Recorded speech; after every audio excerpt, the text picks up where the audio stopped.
Hola, te damos la más cordial bienvenida a nuestro podcast Conversaciones de ICF Chile.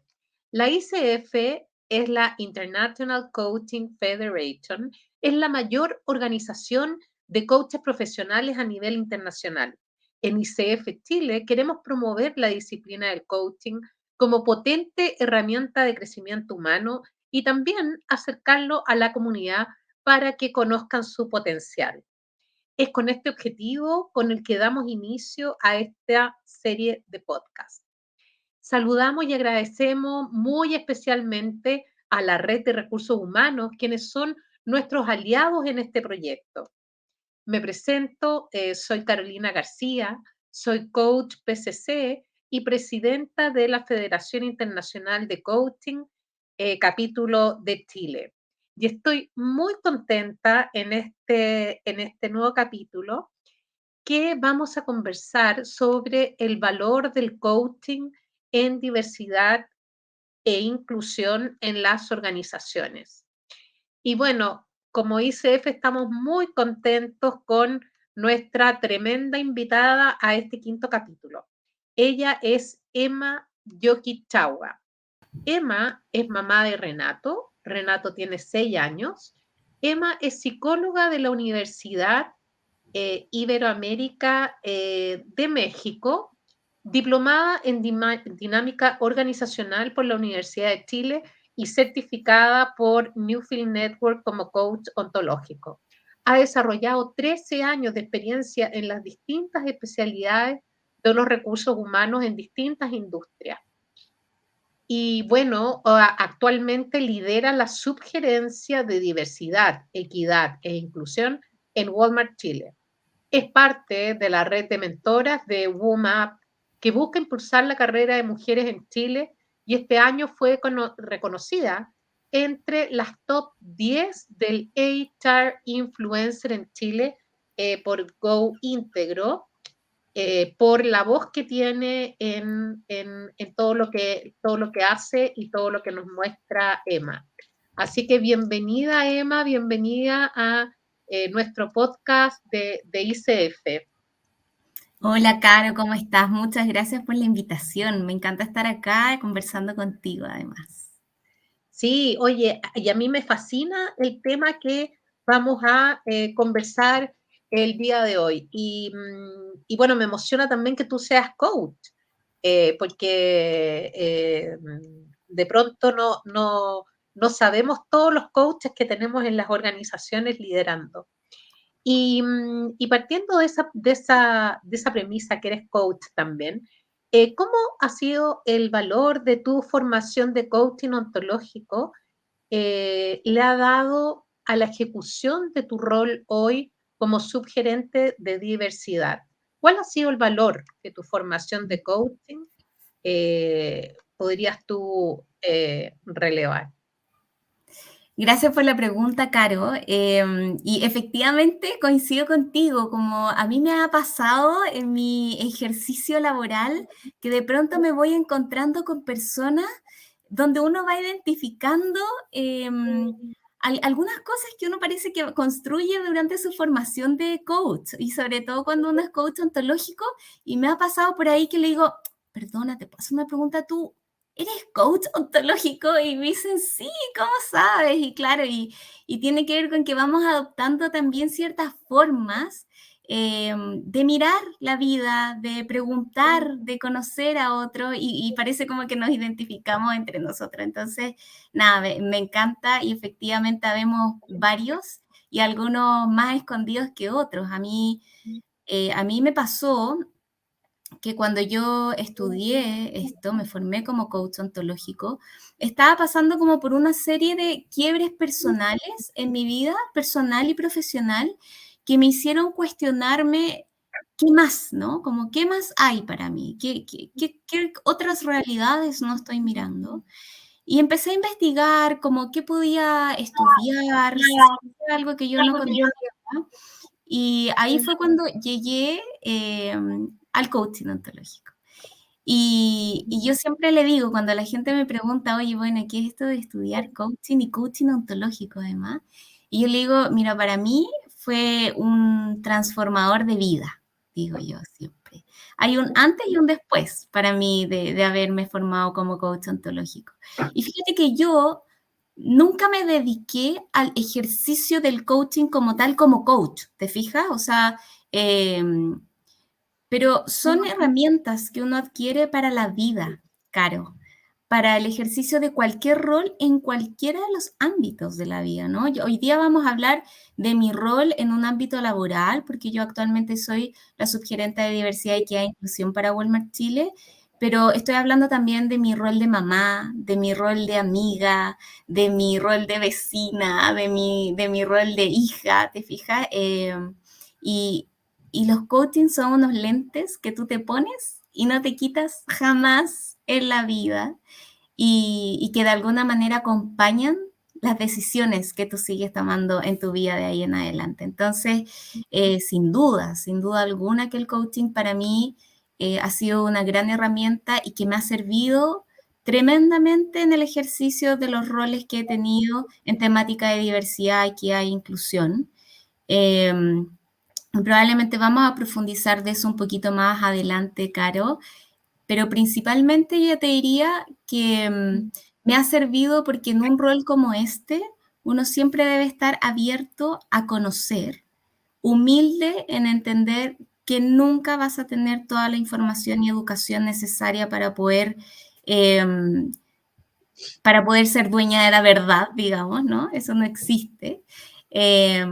Y poder estar en una vereda de humildad. Entonces, y para el ejercicio de la diversidad y la inclusión, eso es fundamental. No, maravilloso el que nos traes porque creo que eso del traer la humildad y que no sabemos todo es muy relevante. Yo siempre cuento que yo soy ingeniero o ingeniera, me costó decir ingeniera, y yo juraba que yo tenía la razón en todo. Y gracias a que me certifiqué en un programa de coaching, es que pude entender que habían otros observadores. Antes yo decía, ¿qué es eso?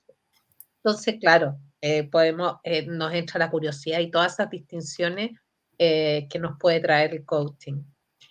¿Y cómo el coaching puede acercarnos a ambientes más inclusivos, como lo que estábamos conversando, y transformarnos en personas más inclusivas?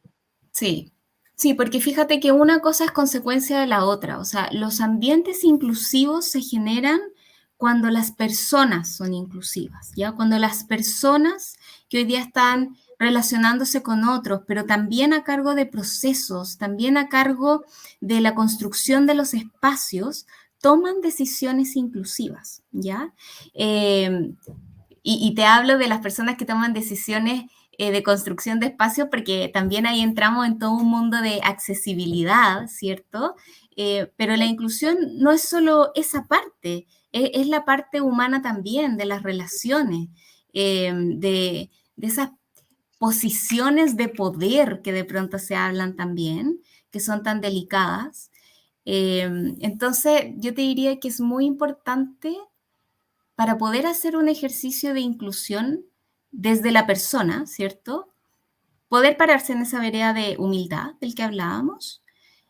Y una buena acción a partir de eso es entender que puedo conocer más. Y ese conocer más muchas veces es por medio de conversaciones con otros, ¿cierto? Estos encuentros improbables que uno tiene que estar constantemente buscando y generando para conocer otras realidades.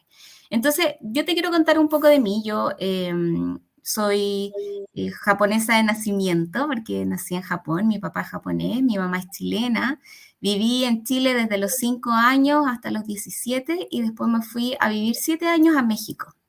Y después de México estuve un año viviendo en Canadá y ya llevo hartos años, ya harto carrete aquí en Chile. Volví el 2010, así que ya llevo casi 12 años ya acá. Y te cuento esto porque creo que es importante que busquemos e intencionemos nuestra diversidad personal, ¿ya? Y cuando te hablo de diversidad personal me refiero al, ojalá podamos ampliar lo más posible nuestras experiencias de vida personal. Y yo he tenido la fortuna y he tenido el privilegio de poder moverme de países para conocer la cultura desde esos lugares, ¿ya? Pero no es el único recurso. Uno puede diversificarse como persona conociendo a personas que son distintas a uno. Estando en conversaciones no habituales, revisando cuál es tu grupo de amigos y entender si todos los que están ahí porque son muy parecidos a mí, y entonces, ¿qué está pasando? Que tengo que diversificar también ese entorno para diversificarme. Y cuando yo logro tener esa amplitud de experiencias, es que yo me puedo convertir en un nuevo observador, que tú lo decías súper bien, Caro. Yo soy un observador distinto a todas las personas con las que yo me relaciono. Entonces, yo debo como poder ampliar esos lentes con los que miro el mundo y ser un observador, ojalá cada vez más completo. Y cuando yo logro eso, logro empatizar desde un lugar real, ¿ya? Saliendo del cliché del ponerme en el lugar del otro, en los zapatos del otro, digamos que como lo que todos tendemos a describir, es como de verdad empatizar con las luces y las sombras de las personas que yo tengo enfrente. Poder empatizar con las batallas personales que vive cada persona y que no las viven solo las personas que hoy día en diversidad e inclusión, ¿cierto? Está bien utilizado hablar como de los pilares de diversidad, y entonces hablamos de equidad de género, discapacidad, comunidad LGBT, inmigrante, adultos mayores, pero la diversidad es muchísimo más amplia que eso, o sea, tiene que ver con tu historia de vida. Entonces, yo creo que cuando uno logra entender que cualquier persona, absolutamente cualquier persona, muy promedio, y voy a usar la palabra promedio y que no se malentienda, pero estoy hablando de una persona tal vez joven, chileno, blanco, ¿cierto? Incluso esa persona que uno diría, mira la cantidad de privilegios que tiene, todos viven batallas personales. Entonces, cuando uno logra empatizar con aquello y poder comunicarse desde un lugar mucho más amoroso, Caro, mucho más responsable de las palabras que yo uso y del cómo convivo con los demás, es que yo logro tomar decisiones inclusivas de manera muy natural, fíjate, ¿ya? Se ha hablado mucho esto como de los tips de inclusión. Entonces, cosas que debes hacer y cosas que no debes hacer.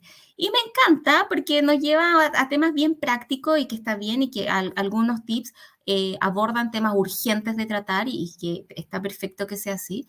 Pero cuando uno ejercita el músculo de la empatía, de la compasión, de la generosidad, las acciones de inclusión vienen por añadidura, van a venir de manera natural, porque yo tomo decisiones pensando también en el bienestar del que tengo al frente, en toda su diversidad. Y cuando todas las personas empecemos a tomar esas decisiones inclusivas, es que vamos a estar en ambientes inclusivos, por consecuencia.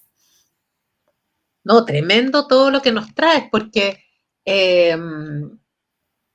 tú nos trajiste una palabra que no se usa en general en las organizaciones y que es como desde un espacio más amoroso.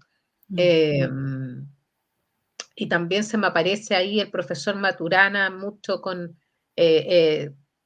más que la empatía, ver al otro como un legítimo otro, porque al final somos tan diversos que no somos solamente la etiqueta que tenga, ya tú eres la discapacidad, tú eres el no sé, somos mucho más diversos que eso. Entonces, ¿se puede llevar el amor a espacios como las organizaciones?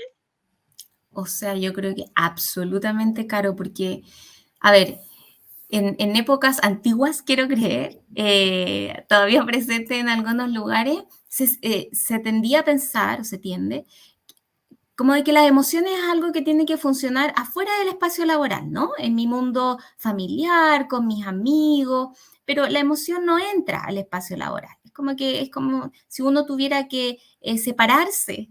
Y el coaching habla mucho de esa coherencia, ¿cierto? Que existe entre el lenguaje, el cuerpo, ¿cierto? El lenguaje, el cuerpo eh, y las emociones. Por lo tanto, es imposible ser ser, ¿cierto? Como en la completud de la palabra de ser, cuando nosotros dejamos la emoción afuera, porque la emoción regula todo lo demás. Así como las otras dos partes, el lenguaje y el cuerpo, regulan también al tercero, que es las emociones. Entonces, yo creo de que ahora, cuando yo hablo de amoroso, y como para que la gente lo entienda bien, no tiene que ver con ir y abrazar al otro, ¿te fijas? No tiene que ver con la parte que es de piel, tiene que ver con desde dónde tomo mis decisiones, desde qué emoción, porque nosotros siempre estamos tomando decisiones, Caro, en el día a día, algunas más superficiales, otras más profundas, pero siempre tomamos decisiones. Y esas decisiones siempre surgen desde un lugar donde conviven la emoción, el lenguaje y el cuerpo, en el fondo, donde las emociones es un elemento central. Por lo tanto, cuando yo tomo una decisión es súper importante preguntarme desde qué lugar estoy tomando esa decisión, sobre todo cuando involucra a un otro.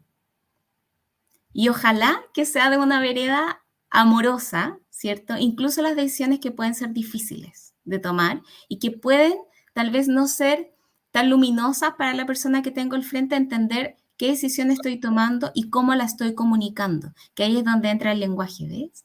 Que el coaching habla mucho del cómo el lenguaje crea realidades. Por eso tú decías, oye, me costó decirme ingeniera en vez de ingeniero. Y es alucinante que tú me lo digas porque es así, o sea, el lenguaje crea realidades y cuando tú te llamas a ti misma ingeniera, la mujer como ingeniera aparece, ¿te fijas? Y eso a mí me parece que es tan necesario en los tiempos de hoy día como poner conversaciones sobre la mesa, visibilizar, exponer, para que la gente pueda ir conociendo distintas realidades también. No, mira, tremendo desafío lo que nos has puesto acá. Creo que me imagino que la organización de ustedes, que es Walmart Chile, es un espacio donde uno puede llevar todo esto, porque hay ciertas organizaciones, esto lo voy a hablar desde mi juicio, eh, que son más reacios a traer esos espacios tan amorosos como dices tú, que no es como desde el ñucu ñucu, sino que como es como desde dónde estoy tomando la decisión, y eso requiere un acto de autoconocimiento tremendo, porque como tú dices, somos pura emoción, la emoción nos lleva a tomar decisiones muchas veces que son injustas o decisiones rápidas. Entonces, parar y preguntarse desde dónde estoy tomando esta decisión es un tremendo acto. Y tú diste en el clavo en algo, Caro, que hablas del conocerse, ¿cierto? El coaching, cuando yo lo estudié en Newfield Network, estaba dividido como en dos grandes etapas, ¿ya? Porque cuando uno entra, uno dice, bueno, aquí voy a aprender a hacerle coaching a otros, ¿ya? Vengo a aprender a ser coach para otros. Y el primer gran descubrimiento que tuve en mi formación de coaching es de que yo no estaba ahí para hacerle coaching a otros, me tenía que hacer coaching a mí misma primero. Un proceso de autoconocimiento, de autoliderazgo muy importante antes de siquiera empezar como a pensar en hacerle coaching a alguien más. Y ese proceso que se vive muy intenso, ¿cierto? En la primera etapa de la formación, te queda resonando, Caro. Te fijas, te queda resonando como, qué increíble que no me había detenido a pensarme, ¿cierto? A descubrirme y a aceptarme. Porque antes de aceptar a otros, hay un ejercicio súper complejo de hacer, Caro, que es del aceptarse a sí mismo, con sus luces y con sus sombras, Caro.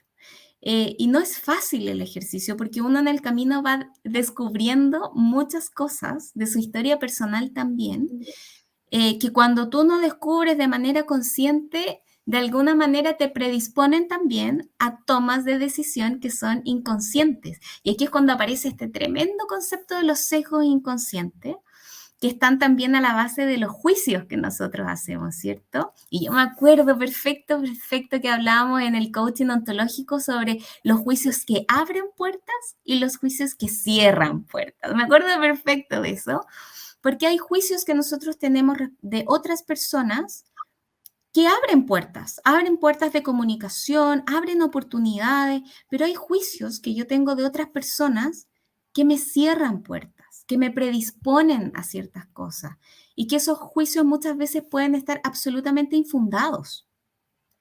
Por eso es muy importante conocer la historia personal para entender de dónde surgen mis juicios y sobre todo en los juicios que cierran puertas, preguntarme si es un juicio fundado o no lo es, porque si no es el momento de cambiar al observador del que estábamos hablando al principio. No, tremendo y me encanta lo que traes porque si hablamos de los juicios, podemos hablar de las emociones, que las emociones, hay emociones que son expansivas y otras que son restrictivas. Entonces, cada emoción tiene juicios que se fundan en esa emoción. Y como que de pronto no somos conscientes de las emociones que nos restringen. Ponte tú cuando estoy en la frustración, cuando estoy en el aburrimiento, bueno, un montón Entonces, ¿cómo salgo de ahí? ¿Cómo salgo de la resignación? Es un acto de autoconocimiento y también es un ejercicio, como ir al gimnasio, estarse mirando, y que no es fácil, sobre todo cuando yo, ingeniera, no estaba acostumbrada para nada. Yo tenía la creencia limitante que los ingenieros no tenemos emociones, porque somos cuadrados matemáticos, por lo tanto no sientes. Y eres una máquina de emociones. Totalmente. Sí, pues es increíble cuando los juicios que tenemos sobre ciertas cosas también nos limitan a nosotros mismos, ¿no?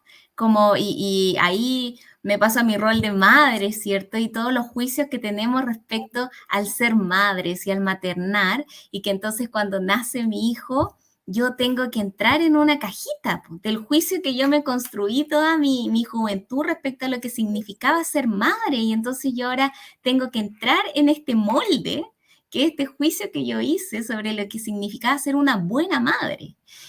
Y cuando te das cuenta de que hay algo que no está siendo coherente, ahí, por ejemplo, hablemos de ese ejercicio de maternidad, pero puede ser en el ejercicio de liderazgo también, ¿no? ¿Qué es para mí ser líder? Y cuál es mi juicio respecto a lo que es ser líder y cómo tal vez estoy forzando a entrar en un tipo de molde, pero que cuando la emoción te dice, mira, por ahí no va, entonces es el momento de detenerse y habitar la incomodidad, que también es un punto muy importante. Hablemos del ejercicio de maternidad, hablemos del ejercicio de liderazgo. Habitar la incomodidad, ¿cierto? Que surge de pronto, para poder preguntarme y quedarme en esa sensación para entenderla.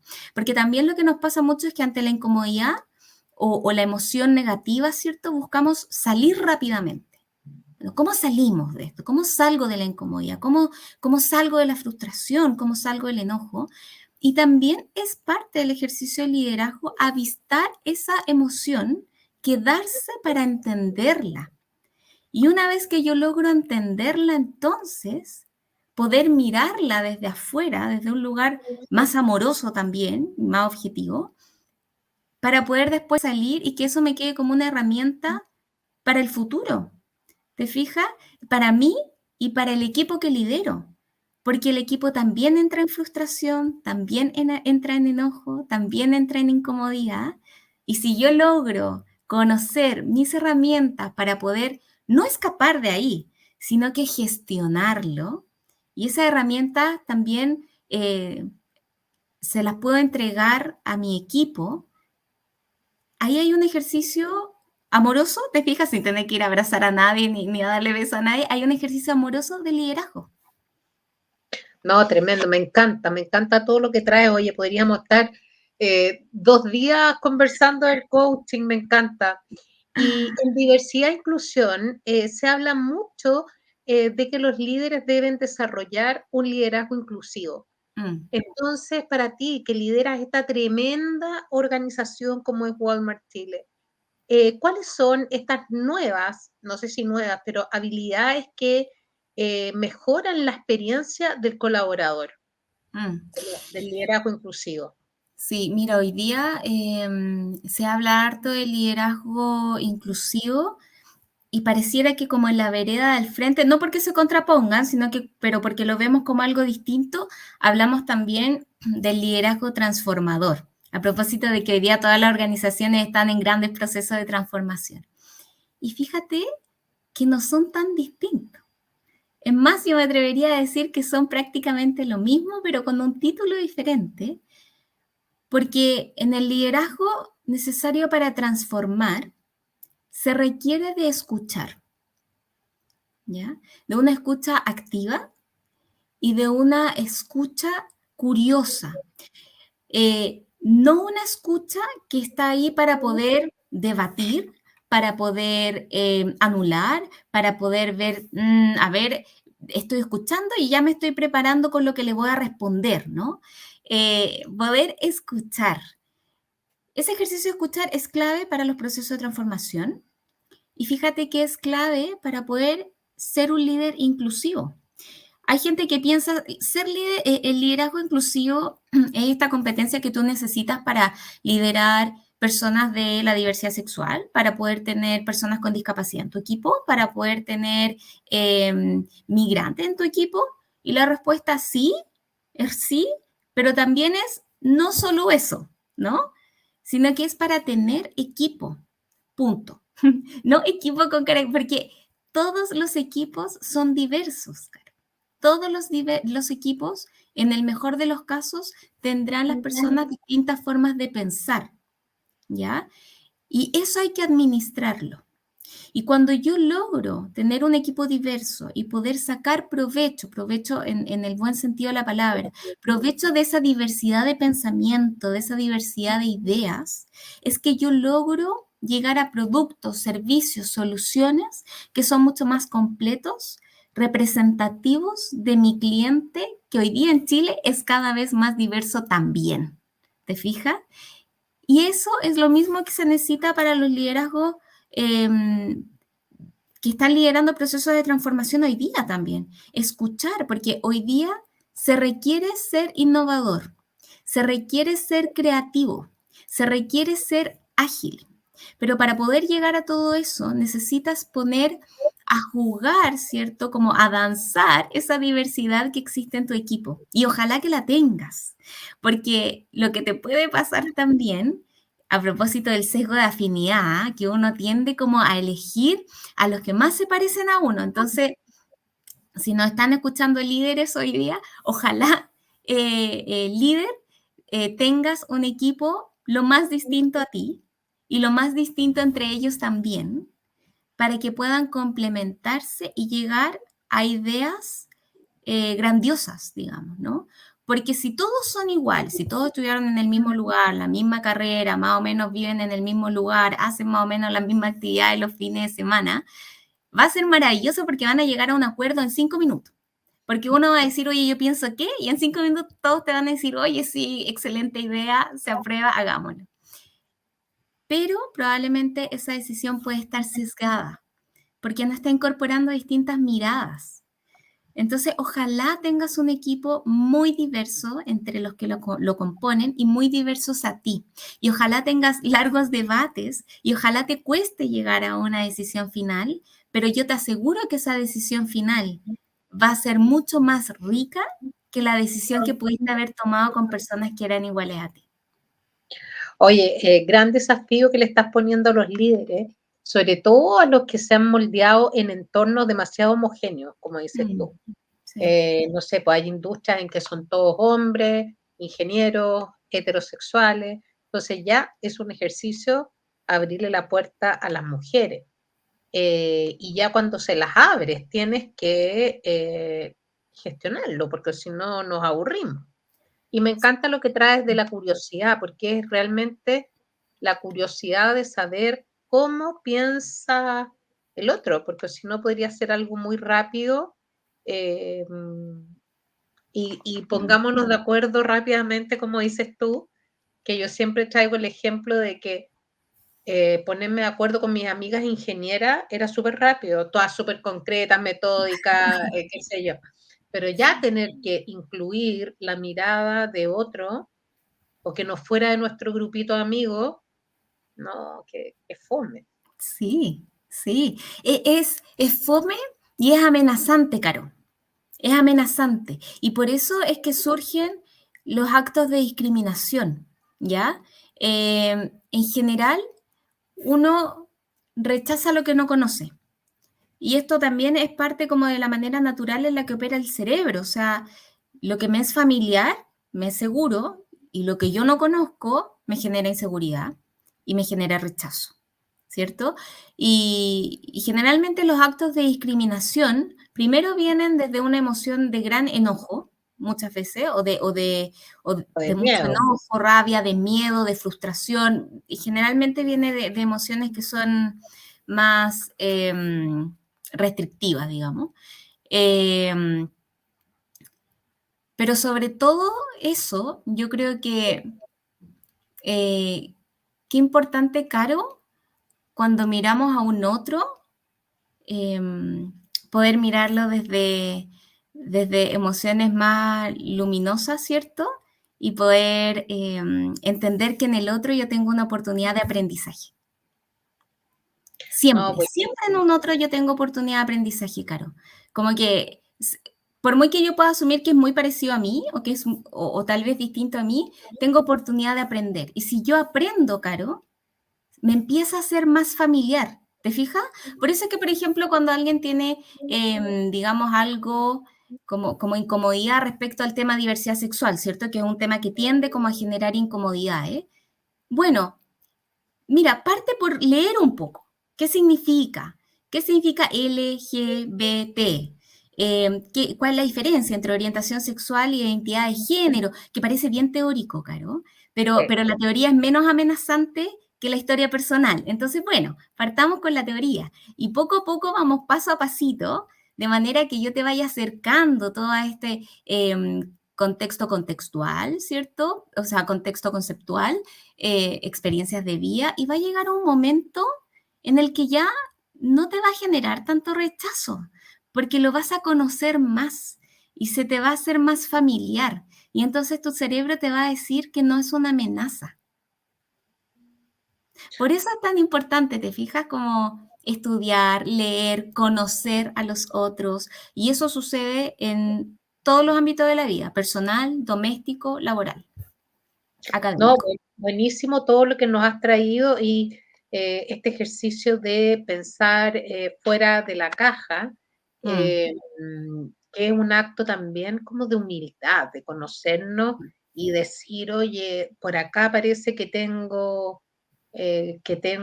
algún tema a resolver. Mm. Y porque estamos en momentos en que la coherencia de los liderazgos es clave para construir los espacios inclusivos. Y tú nos hablaste de esto recién. Eh, y bueno, y no sé si quieres agregar algo ahí de cómo desde las distinciones podemos avanzar. Sí, tal vez muy corto retomando algo que habíamos hablado antes, Caro, sobre esta coherencia de Sí. la emoción, el lenguaje y el cuerpo, ¿cierto? El cómo me expreso en el fondo, lo que yo siento, mi emoción, y de mi cuerpo, mi corporalidad.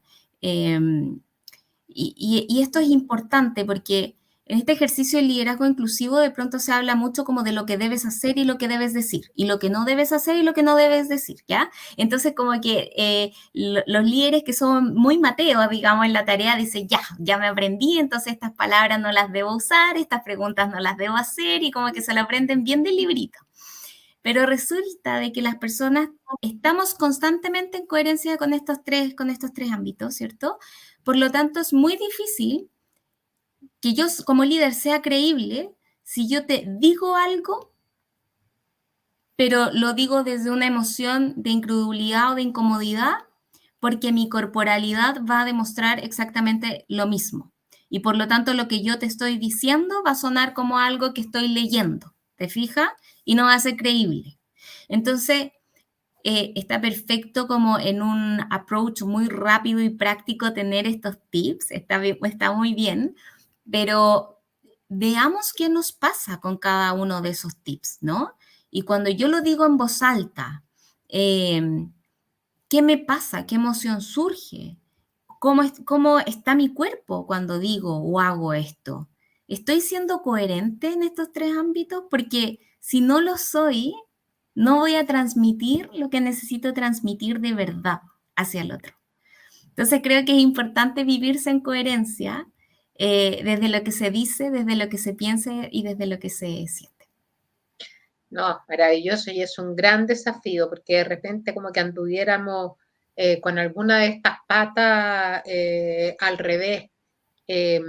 Y también se me aparece como el líder auténtico con todo lo que has conversado. Oye, y ha sido una conversación lo más entretenida que hay. Estamos conversando con Emma Yoshikawa, ella es subgerente de diversidad, eh, equidad de género e inclusión en Walmart Chile. Ha sido muy entretenida y, oye, tendríamos para otro podcast de qué conversar. Nos has enseñado muchísimo y gracias por traer esta conversación y esta generosa conversación que nos has mostrado tantas cosas. Así que te quiero agradecer, Emma, y agradecer a todos los que nos están escuchando para que ahí nos vayan dejando mensajes y qué es lo que les va pareciendo. Así que muchas gracias, Emma, por haber participado el día de hoy con nosotros. Y bueno, quiero darles un pequeño adelanto al próximo capítulo que va a ser con Andrés Venegas. Él es director de la Escuela de Coaching Human Company y va a hablar de gestión del equilibrio humano. Gran Así que tema. muchas gracias. Gracias, Emma, y gracias a todos los que nos siguen. Muchas gracias, Caro. Un gusto siempre hablar contigo. Sí, un gusto.